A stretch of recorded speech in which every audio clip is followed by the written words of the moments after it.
Well, good morning everyone and welcome back to the cabin. I'll tell you, last week we talked about the advantages of having this nice shelter put up, which is the first portion of our workshop, which is going to house the tractor, and I've already got some other equipment in down here basically to keep it out of the rain. I had it over there covered up.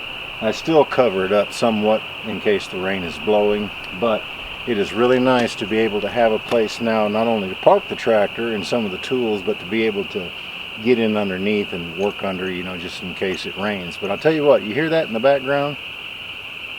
These frogs have been hollering for spring for about 3 weeks now. In the videos we've even got some comments, could we tame the frogs? What did they call it? Could we ask them to move on down the road with their union meeting? That's what it was. They're loud sometimes.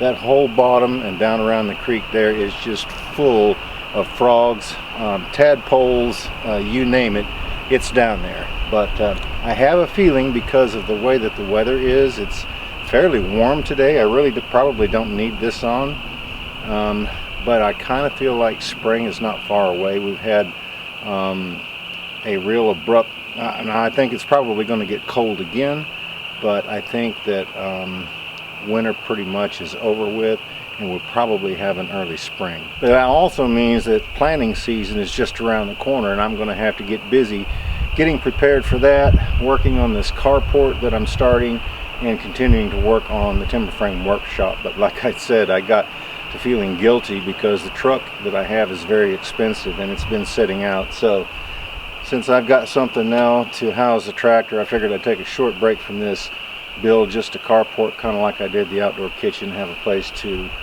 get the truck in out of the weather, and that'll be a lot nicer to have. Be sure to stay tuned tomorrow for the video, because we actually built a nice set of timber frame sawhorses, which I've needed for a long time. Those bushcraft benches that I've got over there, they're just about worn out. One of the ends is split right up into the hole where I put the leg in there, and the leg is very weak. I would have to move the legs and actually re-drill the holes and probably saw the end off that's split. So I just decided to go ahead and make a new set, because that will help me out up there on the carport to be able to put the trees on, shave the bark off, and just a nice working surface. That way I don't have to move these around constantly. These will stay down here to help me to work on the workshop, and when I'm done with the carport, I'll move the timber frame horses down here as well. But yeah, I'll tell you what, that was a real project. It took me and Jennifer, when she came up here to help, it took us about 3.5 days total, maybe close to 4 days by the time that I cut my material out. I dug the mortises out, made the tenons, remeasured, make sure everything was going to fit, hewed them out. I actually hewed them out, burned them, oiled them, put them together, and pegged them together. It took, well, nearly 4 days, a good 3.5, nearly 4 days. So if you plan on building any kind of sawhorses, then like that style, then you might as well plan on a few days. Now, my son, I think what I'm going to do is I'll draw the plans up that I used in my head basically to make those sawhorses, and if you want to change anything, if you want them higher or if you want them lower, the only thing you have to do is adjust the legs, really. But I'll go ahead and I'll draw that out, and we'll put that on our website for sale if anybody's interested in that. And I think I may try to come up with a few more drawings of different things that I've done just to sell those. I've asked people, or I've had people ask about the cabin. They wanted drawings of the cabin to be able to copy that. And so I think I'm going to, like I said, make a few drawings. We'll post those on the website. We'll let you know when we get those up there, so they'll be available if anybody's interested in them. Also got a call from my good friend Nathan there at Out of the Woods, and he's going to be coming down here pretty soon. He said he's going to bring his cameras down here and film the whole homestead, and he's really interested in looking at this first section of the workshop that we're doing, because he wants to build some barns for his tractors. It's really important to, when you've got equipment like this, especially as much as this stuff costs today, to keep it in good working order. So, you know, just to protect the paint, to protect these hydraulic hoses from the sun, especially in the heat of the summer, and just, you know, all around better maintenance, you're better off having it inside. So I've actually had some questions concerning this plate right here. I don't know if you all know what this is, but I learned this a long time ago. When you're putting your floor joists in, if you will extend your plate just a little bit, I extended this 2 inches, it gives your floor joist something to sit on. Now, I could have went so far in this timber frame to actually notch this out and notch for the rafters, but I kind of think that that's unnecessary. The floor joist will actually sit down on this. I'm still going to use hangers, but the other was just a whole lot of work, and with this plate down here and the hangers on there, and then it being fastened and screwed in there, it's not going to go anywhere. But yeah, I had a question as to why is that plate stuck out on this side and it's not stuck out on this side. I said, well, because I got floor joists that are going to be running this way. So I'll do the same thing to the top beam up there. I'll probably put a 2x6 across this way and tie it into the 2 posts that are here, plus the other wall that I'm putting in here for the upper floor joist to sit on as well. But yeah, I learned that a long time ago. Just put that out there. Not only does it give it a place to set when you're trying to set them in there and get them all lined up and get them where they need to be, but it also provides a whole lot of support for your floor joists besides your hangers and, like I said, your screws and nails. So in order to give you a little bit of a reference, this is where the truck is going to sit, and I think what I'm going to end up doing is making the carport about 12 feet wide and 20 feet long. The truck is actually about 19 feet from one end to the other, but by the time I make the building 20 feet long, I'll have a little bit of an overhang on each end. I should have plenty. And the truck is about 7 feet wide, including the mirrors, and so with 2.5 feet on each side. Of course, it's going to be open too. I think that that'll give me plenty of room to pull in. I may end up making it a couple feet more, maybe 14, but we do know that it's going to be 20 feet wide. But yeah, that's how the truck is going to sit, and the carport will be built around that. And that tree in the front right hand corner is actually where it used to sit, where the truck is. That will give me a really nice place to park the truck. It'll be away from the cabin, it'll be away from the sawmill until we get it moved down there, and then that section next to the cabin where I used to park the truck, I can actually plant some grass in there. So I still need to do a little bit of excavation in there, but hopefully we can get some landscaping done to where we can kind of make this place a little bit more green, instead of everything being brown up here all the time. It's either dirt or it's gravel. So I'm kind of looking forward to that. Okay, we're up here now. The camera's actually sitting in where the carport's going to be.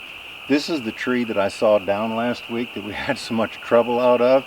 My son says, "Dad, why didn't you show that?" I said, because I jumped out of the tractor and I ran up here like a crazy man, screaming and yelling, but my neighbor, he couldn't hear me because he was sawing on the tree. And when I finally tagged him out, you know, for him to stop, the tree was just doing one of these numbers right here. It really wouldn't have done any good to put any shims in there, because I still have a feeling that, you know, if the tree had been top heavy going this way, it wouldn't have done anything. You know, if I'd have sawn it completely in two, now the wedges probably would have held it there for me to continue sawing, but it may have went ahead and started coming down this way. So that's the reason that I used a cable, and I used you know, a chain down there in the woods to fasten it off to another tree. Used I think it's a 12-ton pulley that I've got, and then hooked it up to the tractor. But that new tractor, I think it's so strong, it just pulled the head off of that smaller chain, and that's when I got in trouble, because I didn't have any way to pull it then. My neighbor was up here sawing it. So, but anyway, these logs right here, some of those I'm going to be using to mill up for wood, probably for the workshop. and then on further down will be some of the trunk that's not too big that will actually become posts for the carport up here. I've also got a tree up there that we'll go up there and take a look at, that I think I'm going to need 6 good posts for this carport. So I think I can get a couple down here. So let's walk up here by the chicken house. We've got this tree behind me right here that we saw down last year to keep it from falling on the outdoor kitchen. So I can probably get a couple of posts out of it. We've still got this tree right here, which is still partially hung up, but there's a good 1 or 2 posts left in it. And then of course the tree that was hung up in, that we actually cut down, that was leaning so far, I couldn't get the other one out, so it was a yellow pine too, and I planned on taking it out, so we just went ahead and cut it down. There's a couple, there may even be 3 posts in it, so I've got plenty of down trees to get the posts that I need for the carport. It's just getting them sawn up, debarked, the holes dug, and getting those set in there and concrete, getting them burned and getting them concreted in there. So that's what's going to happen next, probably before I start working on the garden. But I think after I get done setting those posts in there, I'll probably go in and pull all the old weeds out and stuff like that, because it's not going to be long until planting season. And at the rate that we're going up here, it doesn't seem like I have time for much at all. So we'll get those cut, like I said, and then we'll get on to prepping for the, I think, what's going to be an early planting season. I've also had questions on what type of wood am I using. I continue to get questions, why do I burn it, and what is the type of oil that I put on there. These posts right here and all of the structure, primarily so far, has been made out of poplar. I do like the way that it burned and the way that the oil made it look, because it really resembles the cabin. Now the exterior of the cabin was done in pine, and I'm going to do the siding on this building in pine as well. This poplar, it's really easy to work with. Now I think as far as the wood scale goes, poplar is supposed to be a little bit more dense than pine. But I'm going to use yellow pine. I think it stands up better to the weather, and I don't know if that's because of the sap that's on the inside, but as far as the density goes, I believe poplar is a little higher on the scale. But the poplar is easy to work with, and that's what I have most abundantly here. I think that, you know, you use what you have to the best that you can to achieve, you know, the product or the object that you're trying to, you know, that you're working on. So but I also have an abundance of yellow pine, so that's what I'm going to be cutting the sheathing out of, that I'm going to use for the siding. Now as far as the oil goes, it's Australian timber oil, and the reason that I use it is because it's the best stuff that I have found to cover an exterior with. And the cabin, you know, it's had it on there about 4 years now, I think, and it looks just like it did the day that I put it on. I've had comments, you know, where people used it before and didn't have to, you know, put a new coat on for like 10 years. But the wood basically stays like it does from when you first put it on. So I really like that. Now the color that I use is natural, but it still has a little bit of a yellow tint, but it makes the wood stand out. And then of course the reason that I burn it is a little bit for an aesthetic look. I like that burnt look because it just makes certain portions of it, the grain, just jump out. Plus it does help it, they say, to preserve it a little bit longer. Of course, most of the buildings I've got up here are only 4 years old, but you see a lot of people doing this. This is an old tradition that many cultures used, burning their wood. You know, they used to burn the inside of the canoes. They would hollow out a log and throw stuff in there and burn it out real good, and then it would stay filled up with water because it kind of makes it waterproof to some extent. And so you'll see that in a lot of different cultures. The Japanese are big on it. So, you know, there's no reason that I shouldn't do it. But mainly the reason that I do it, like I said, is because I like the look that it gives after you have done it.